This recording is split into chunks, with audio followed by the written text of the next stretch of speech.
Hello, beauty business babes. I am Kelly Callaghan. I am the admin of this group and the creator of this group.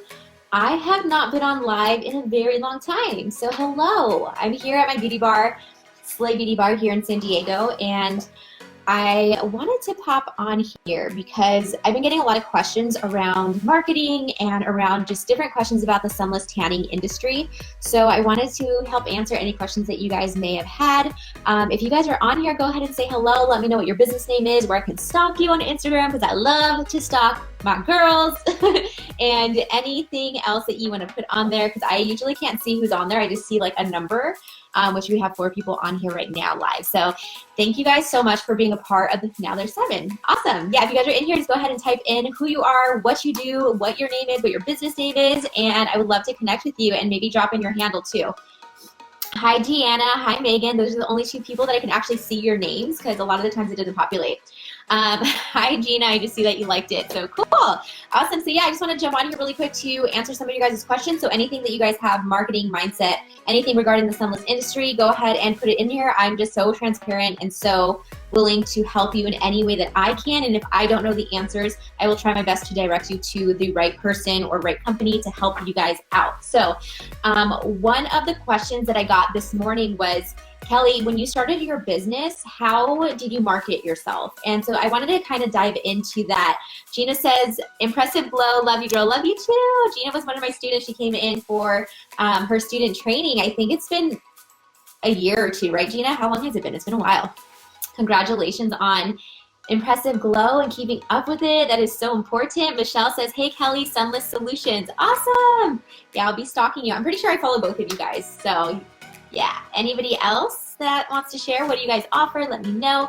Let me know in the comments right now what your biggest struggle is, because I think identifying that and being able to see where your pain points are, I'll be able to create hopefully the solution for those problems, right? Because that's kind of what I like to do. I like to figure out puzzles and figure out how to fix. I'm a fixer, and I actually, it's funny because I've known this in my own personal relationships, but I'm starting to realize it in my business, like how much I love to fix things and put things together and figure out how to really solve solutions for you guys.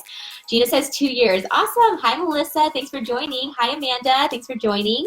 Okay, so the question was, Kelly, when you first started your business, what did you do to get clients? And I know a lot of you guys are probably beginners. Maybe you guys have been in for a couple months. Maybe you've been in for a couple of years. And I will say that the thing that I've always done since I started my business was I had this unsatiable need to just figure things out marketing wise, like to try everything and to see what actually worked with me, because I could give you all of the information and 1, you may not take action on it, or 2, it may not work for you because you're wired differently than I am. But I'm gonna give you what I did, what worked for me and what didn't work for me, and you guys can kind of pick and choose what you think would work best for you and your business. Hi, Samantha. Hi, Denise. Hi, Barbara. Michelle says TikTok for sunless. Your thoughts? That's a good question. I'll get back to that in just a moment. So when you're starting your business, really, it's kind of like you're throwing spaghetti at the wall and seeing what sticks, right? So for me personally, I really used my need and my want and my understanding that online marketing was so freaking important to learn. So that's what I dove into. I got a mentor within, I think, 3 months of opening up my business. I really started going to different training programs, courses, live events, networking, even though I hated networking back then. I did everything that I could to learn and absorb so much information because I didn't know any entrepreneurs back then. Nobody in my family had owned a business. So I was just kind of like, what the heck do I do? So I tried to just learn online marketing. So social media, I got on Yelp. I went on Google My Business. I signed myself up for every local listing that I could possibly do. And then I really was able to gain momentum that way, because when I moved to San Diego in the beginning stages of opening up my business, there weren't that many spray tanners there. So I quickly got on that first page and I was just getting clients after clients. Another thing that I did was Groupon, which I think Groupon needs to be looked at as a marketing expense and not a way to quote unquote make money. What I love to do with Groupon clients, we don't offer Groupon anymore, but when I did do it, I really loved getting them in, creating those relationships with them, and then turning them into membership or package pricing clients, because then you're not feeling like, oh man, it's just a Groupon client. You're actually turning them into long-term clients. And my rule in my head is try to get each client in at least 3 times because you're really able to connect with them in that way. Another thing I did, I went to identify my ideal client, of course, and if you haven't done that for your business, please do that for your business. If you don't know what I'm talking about, please head on over to kellyantv.com. There should be a video on talking about how to identify who your ideal client is. So I envisioned this person and I tried to understand where are they hanging out at. So my conclusion to that was yoga studios. I would go to juice bars, I would go to gyms, and I would connect with the owners or the managers so I can leave my items there. So whether it's a business card or an ad, just something like that, a flyer. So that's what I did, and actually I would put them on the cars too, which I think in some places might not be legal. I'm not too sure, but that's how I got my first big wedding booked. So I made $700 or something like that off that one wedding because I was putting flyers down everywhere. And so I just open up that space for you guys, and you should give yourself permission to just try everything and see really what works. Or like, I shouldn't say try everything. Try the things that you feel like you would be really good at and that you would actually enjoy doing first, because I feel like you're gonna gain more momentum doing that than really like, for me, I didn't know what I liked back then. So I tried it all and just saw like what actually worked for me. And that was, you know, doing the Groupon stuff and turning them into membership pricing. And then it was also just, you know, putting myself out there online and social media. So that's really what worked for me. I don't do the flyers anymore. I don't go to different places and like put down flyers. My girls do at the salon from time to time, but I don't really see that much traction with that. I really love focusing on the online aspect of it because that is massive exposure, right?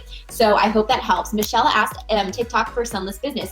So the way that I'm understanding TikTok, because I do have an account on there, I feel like the people who get in right now and who are really taking it seriously have the ability to become the new influencers of the next era. Right? Because right now what I'm seeing is a lot of resistance towards Instagram, and things are changing with Facebook and Instagram and all of these things. So for me, it's like, yeah, I could put a lot of energy into TikTok and maybe that would be great, but I would only do that, and this is just my advice, I would only do that because I have the online training programs and I work with women on an international level. And so for me to gain that clientele is gonna be, or that audience is gonna be a little bit easier than if I were to focus it on for Slay Beauty Bar. Because Slay Beauty Bar, we can only help the people that are in our geographic location. We can only help people in San Diego. So because it's such a small amount of women or people in general, I probably, honestly, personally would not focus on TikTok for a salon. I could be completely wrong about that, but that is just where I see that vision. Like, I don't think that that would be the most beneficial thing. I think it'd be more for fun, right? It'd be more for fun if you were to do it. Now, if you are a product owner, if you are able to ship, you know, nationally or internationally, or if you are a service provider that, you know, you're able to work with people all over the world, then I would say, yeah, maybe you want to get in there, because then that's a way for you to have massive exposure to everybody in the world, right? So I don't know that I would put my energy towards that if it's just for the salon, Michelle. I hope that helps. Gina says, I really want to rebrand this year so that everything is cohesive for my website, my Insta, and finally my email marketing. My OCD is keeping me from diving in so much because I completely overthink wanting everything to match. What's the easiest way to get the vibe together? Such a freaking good question, Gina. And like, I have ADHD, so I literally have so many ideas to do all of the things. And like the rebranding, I'm going to tell you right now, it has been one of like my pains, my growing pains that I've experienced. But ultimately, it's worked so well. So first and foremost, whenever you're branding or rebranding, I definitely recommend that you take your time and try to be as authentic as possible and actually look at the long-term vision versus what is going on right now. Because if it's something that you feel like is temporary, don't do it just for a temporary type of thing. Think of it long-term. Is this the vision that I see for my brand long-term? Like, because I don't want to rebrand again. It costs a lot of money, it takes a lot of time, it's a lot of energy, right? So what I would do, Gina, is for you, for my ADHD people, for my OCD women, like for my girls who are so creative and have so many ideas, keep it simple. And this is my advice for literally life, like for everything. Keep it so incredibly simple, because when you do that, when you pick only 3 colors to work with, when you pick only 2 fonts to work with, when you have the vision of the vibe, like maybe choosing 2 to 3 words of what you want to introduce into your business, like how you want people to feel when they go on your website, etc., you're going to be able to really hone in on that vision. My word and my motto for this year is do less with more intention. So I give that to you, Gina, to like package that up in a beautiful brand and create something that you see sustainable and create something that you're going to truly fall in love with, and that is going to be super authentic to who you are. And keep it simple, like only use up to 3 colors, only use 2 different fonts. Like that way your OCD isn't going to have a choice but to just stay within that realm. So I really, really hope that helps. And you can also create like a branding board or have somebody on Etsy create it, or Fiverr or Upwork. Those are all really tangible ideas for you guys, or you can go on Canva to create it on your own if you're creative and you like to do that thing. Otherwise, I would outsource that. If you are not creative, if you don't like creating a vision board or like a branding board or anything like that, hire someone to do that, because it's going to be so much less stress on you. But if you are the creative and you want to take that piece on, by all means, go for it. Hi, Lucy. Hi, Mallory. Jessica says, hi from New Zealand. How many spray rooms in your salon, or how many do you think is a good number? So let me just give you a little background here. So we have 1 room right here. This is our quote unquote break room, but I'm trying to rent that out. We have 2 lash beds in here. This is our menu. This is our little lobby. And then this is our spray room. And then this is our selfie wall. So it's about, sorry, you guys getting motion sickness right now? This is, I want to say about 550 square feet, more or less. So it really comes down to what services are you offering? How many clients do you have? How many people are working there? So if you can answer those questions for me, Jessica, I would really love to answer that question a little bit more in detail for you. But basically the reason why we have 3 rooms is we have a spray tan room, which I highly recommend always separating the spray tan room because it does get very messy. Then we have a really relaxed vibe here in the lash room. We have 2 beds here. We also have our teeth whitening in here too. So that is something that is just more of like a laid back, chill vibe. Everything's white in there, which is really nice. In our spray tan room, everything's dark. And then we have our break room, which is eventually going to turn into somebody's room. I don't know. We're going to rent out that room because I don't offer too many services. Like I told you guys, I try to do less with more intention. So at first I was doing all the services, and now we just stuck to 3, which is eyelash extensions, teeth whitening with Sun Smile, and then also the spray tans. Let's see. Come to New Zealand. I've been there before, actually, when I was little. I loved it out there. It was really fun. Hi, Marie. Hi, Michelle. Hi, Becky. Hi, Gigi. Also, how many foot is enough for a salon space? Honestly, I worked out of a little, like when I just did spray tanning, I worked out of a little closet before. So you really don't need too much room for just spray tanning itself. You could rent out a very small space. You don't really need too much if that's what you're talking about, even for a lash room, even for a aesthetics room.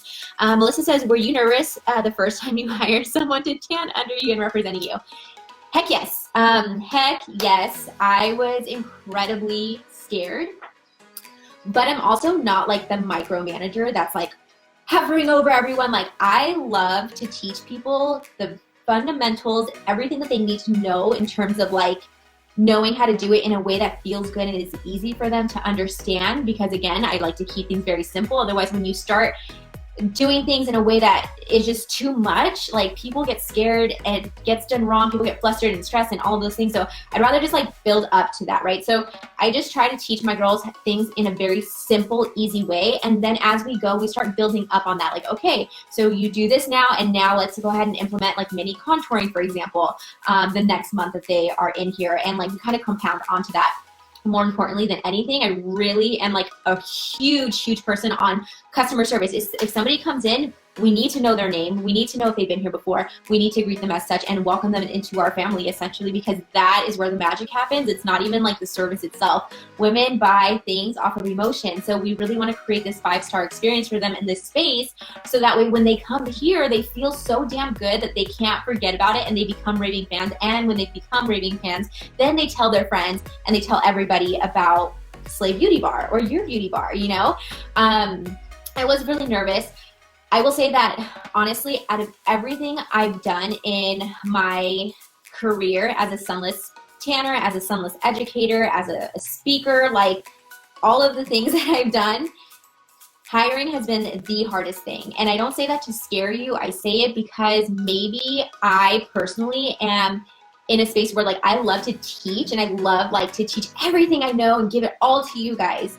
And I love for you guys who are taking radical responsibility for your own life and for your own business, and the women who are super ambitious and aren't in the victim mindset and aren't, you know, you're just very independent, to take that information and to just take it and run.